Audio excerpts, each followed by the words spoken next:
Hello and welcome back to the NBA DFS Slate Breakdown for Wednesday, February 7th. We are back. We're breaking it down. We got a 7-game slate tonight on February 7th. So let's get into it. Before we do, though, come join us at LionStar. It is only $39.99 per month. Gets you access to everything we do. All the props, all the DFS. You get it all for every sport we cover. One low price, or you can just spring for a year. $240 gets you pretty much all the way to next year's Super Bowl. So that would be a super savings of only $20 a month. Now let's get into it.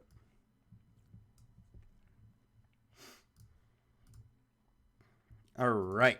So as always, get it over to FanDuel, and we will start at point guard. So high owned Malik Monk. So I do like Malik Monk. I am getting a lot of him, but I do got to warn you, this is primed to disappoint. He is very high owned. He is a guy where if he's playing well, he gets extra minutes. If he's not, he gets 24 minutes, and 24 minutes is just simply not going to get it done when he is $6K in price. So his price is coming back up. He's had a couple good games, so I understand wanting to go there. But there's multiple factors here. Not only does he have to play well, Detroit has to be in the game, which an away game and 15-point favorites, it's not that likely that it's like a super close game here. Now it could be. Absolutely could be. I'm just shocked to see him being this high owned in this spot because there are so many variables that where this could go wrong. So while I do like him, I am going to be a little bit hesitant because of how owned he is. You could get some decent leverage on the field by fading him, but it's risky. Guy is 6K and goes for 40, somewhat regularly, but he can also give you 10. Next, we got Trey Jones. He is 6,200. We know he's going to get the minutes. We have him projected for 32. He's averaging 32 over the last 5 games. He's probably going to stay right around there. And he's been living right in the low 30s mark, which isn't totally going to get it done, but we have several ceiling plays since he's been starting. 46, 47, 38. All of those absolutely would get it done. The Heat, while they are a good team and are a slower paced team, aren't super good versus guards. So you could get it done going Trey Jones. Next, we got Cody Martin. Charlotte could be getting a little bit healthier. Martin and Hayward are both questionable. Not really sure what's going to go on there. Not sure if he's going to play. But if he does, he looks fairly interesting at 5.1K. Likely in the starting lineup. And I would say he has a better chance of playing than Hayward.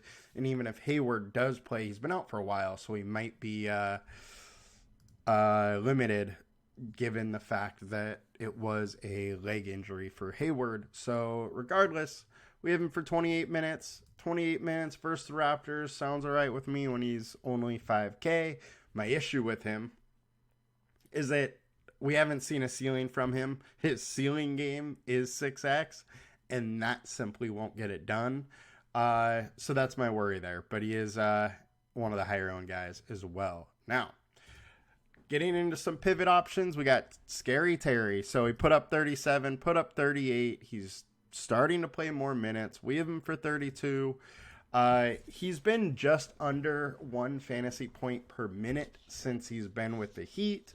Now he's in a really good matchup, and it seems like he's starting to kind of understand the system and how to play with these guys a little bit more. And I think with that, his fantasy point per minute likely rises, but we do know he is a guy that can absolutely fill it up if he gets hot. So if he gets hot versus the Spurs, it's a pretty nice spot. Next, I got to bring up Tyrese Maxey. Now, I do warn you, he is questionable. He has an illness, and he missed shoot around this morning, so I would say he's very questionable. He did play last game, played absolutely terrible, went 33 minutes and only put up 25 for what might have been his worst game all season. His worst game all season. So he's coming off a rough outing. He's a little sick, but he plays a ton of minutes and he can absolutely get it done. 1.27 fantasy points per minute without Joel Embiid. Makes his super high 9.7K price tag warranted. He does have that 60, 70 point ceiling if he gets it going. And let's get over to DK. So high owned Terry Rozier, De'Aaron Fox, Malik Monk, Scary Terry. 6K is pretty interesting. That is a couple 6X showings in a row. De'Aaron Fox, 8.1K, way too cheap in my book versus Pistons team. Now, remind you that, it is a giant spread. Could be a blowout. He may not play all his minutes, but he also could be a reason why it's a blowout. So I don't hate De'Aaron Fox. I do like him. I think 8.1K is way too cheap. And on FanDuel, I'm kind of interested in a Fox pivot off of Malik Monk, who's high owned. They are very different salaries on FanDuel, but what I'm saying is I don't mind going Fox. Malik Monk, 5.4K here on DK. He should probably be a little bit more expensive here, so it makes a lot of sense to want to go to Monk over here. Now, let's get over to the matchups in point guard. All right, so Emmanuel Quickley is at the top of the board. Point guards have been shredding Charlotte. I mean, everybody's been shredding Charlotte. I'm not personally getting to very much Quickley. However, he has shown us some 6X games here since he's been with the Raptors. The one thing I have to say, though, is that those have been his ceiling games. So you're looking at 6X as being a ceiling game. I don't know if there's too much on top of that. While we actually absolutely would take 6X, to win a GPP, you might need a little bit more, and I'm not sure if the ceiling's there. Drew Holiday is questionable, so watch that as news goes on today.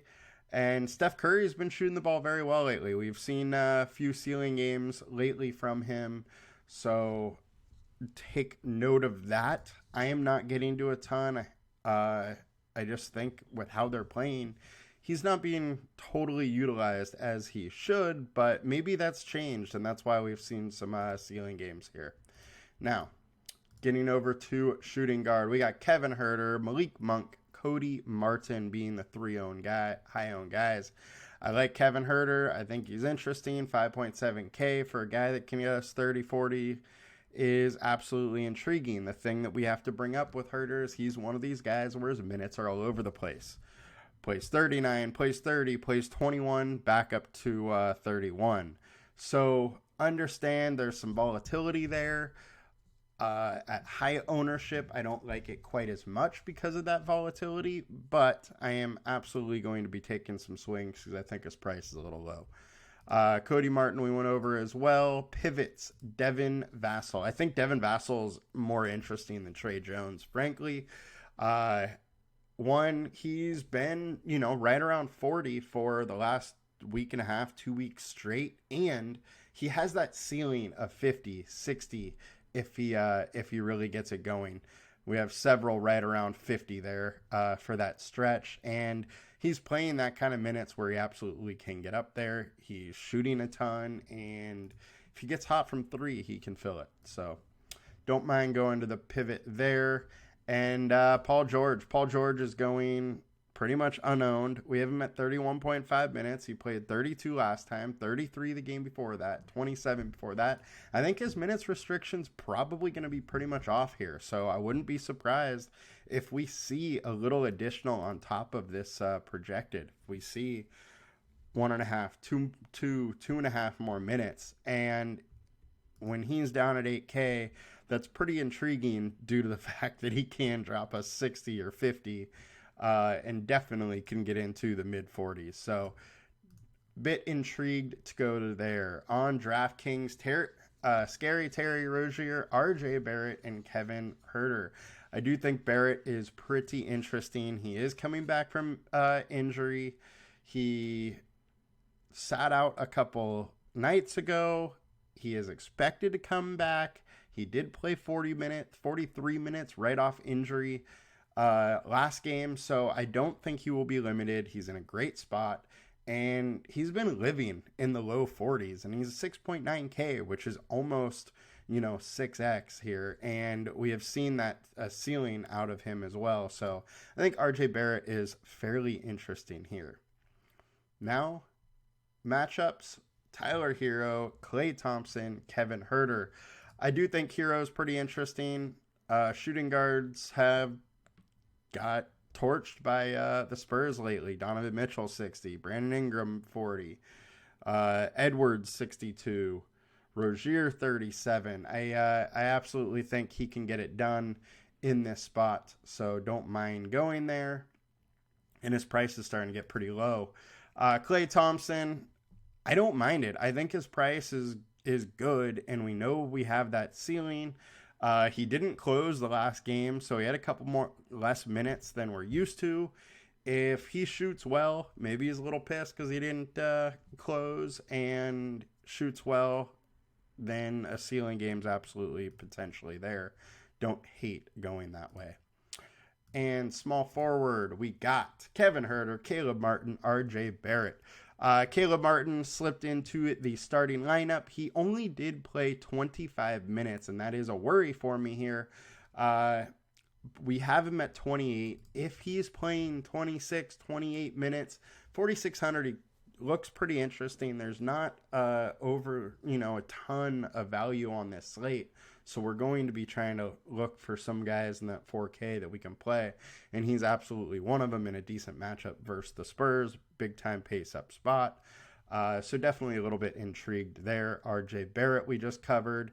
And I got to bring up my dude Miles Bridges. Awful human being, but he's been great for fantasy lately. Without Rozier, without Ball, he balls, frankly.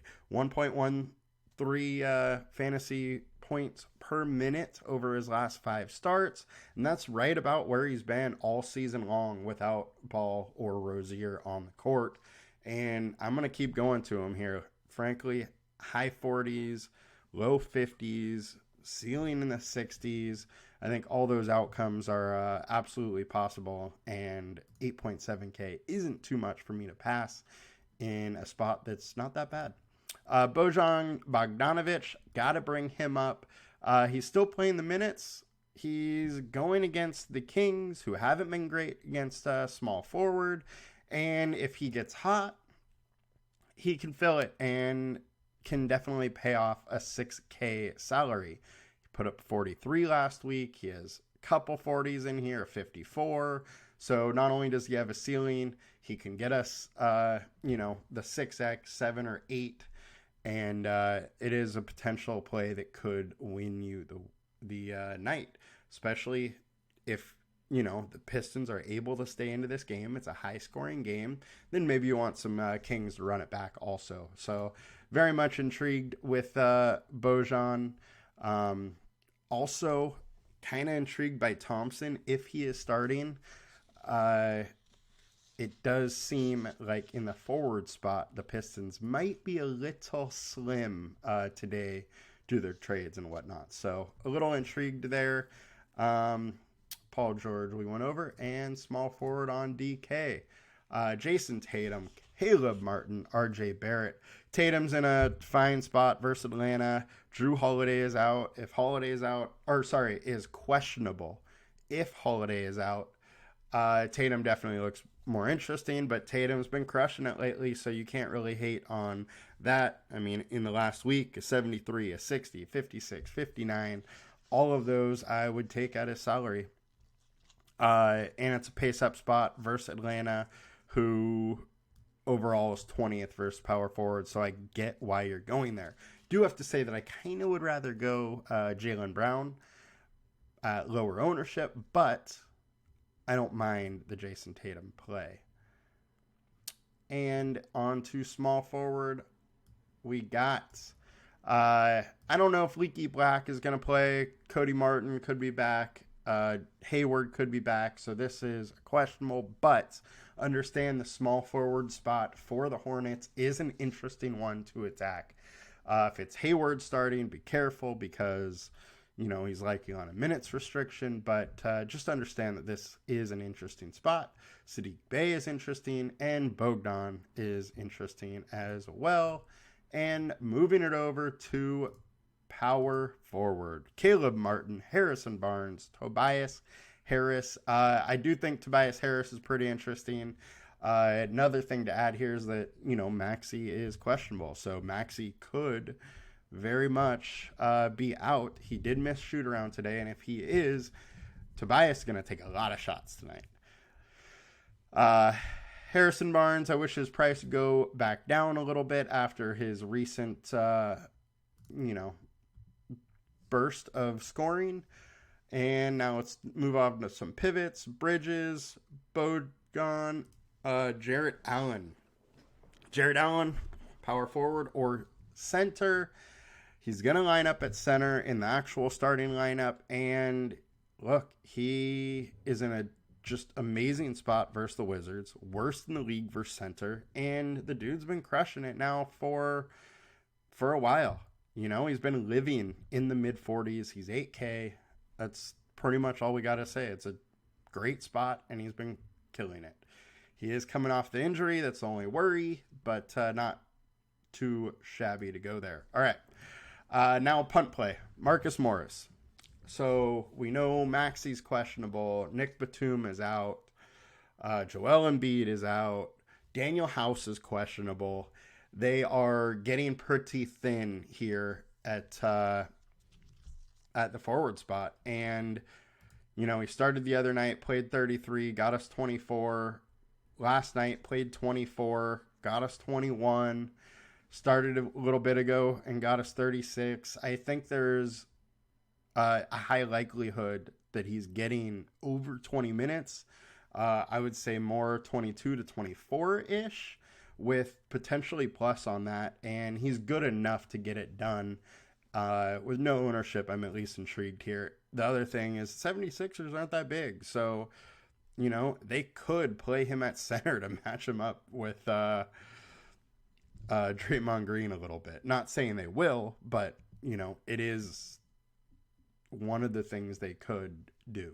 I think Paul Reed still starts at center. I assume, has recovered from his illness and is probably back up to 28, 29 minutes. But I think there is some room for Marcus Morris to play some minutes, which is at least intriguing to me. Power forward on DK, Trey Lyles, Jason Tatum, Caleb Martin. Don't think we really need to talk about any of them, and we will move on. Matchup-wise, Caleb Martin, Kawhi Leonard, Tobias Harris are on the top. Reminder, the Harris one is very interesting because he could get a boost. Due to Maxey being out, Kawhi Leonard, dude is always interesting, still too low priced. Absolutely intrigued by going there any game. I do have to say this one, I'm probably not going to get to him too much because I'm probably going to more of the James Harden or Paul George spot in this. But I don't mind if you're getting there. It's a good matchup and he can do it against anybody. Center spot on FanDuel, Nick Richards, Jacob Poeltl, Domantas Sabonis, the 3-owned guys. Nick Richards, I've come down on him a little bit. His fantasy points per minute has dropped recently, and I just don't love the spot versus Jacob Poeltl. I think Jacob Poeltl is just going to eat him up. Which brings you to Jacob Poeltl. Since coming back, played 20 minutes, fouled out. So that obviously is a worry, but it's much less of a worry when you're going against a guy like Nick Richards than Alperen Sengun. Versus OKC, 33 minutes, crushes it. 28 minutes versus New Orleans in a blowout. They lost by 38, so his minutes were probably up of that. There's a real chance that he's playing, 30, 32 minutes and at 1.1 fantasy point per minute, and he's only 6K in a very, very good spot versus the Hornets. Makes a lot of sense to go to Podol. Jared Allen, we talked about. He is definitely one of my favorite, if not my favorite, pivot at center. And going over to DraftKings, Trey Lyles, Domantas Sabonis, Nick Richards, 8,800. Wemby is too cheap. The one thing I do have to bring up is the fact that 27 minutes, 28 minutes, 30 minutes, he's not getting 31, 32 minutes.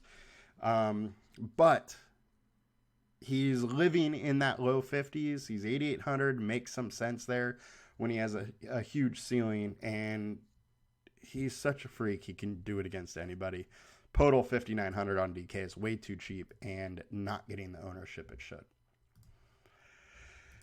And matchup-wise, Jacob Podol, Jared Allen, Nick Richards, Gafford, all at the very top. All are very interesting, and that will do it for us today, guys. Good luck. Let's win some money, and see you back here tomorrow. Adios.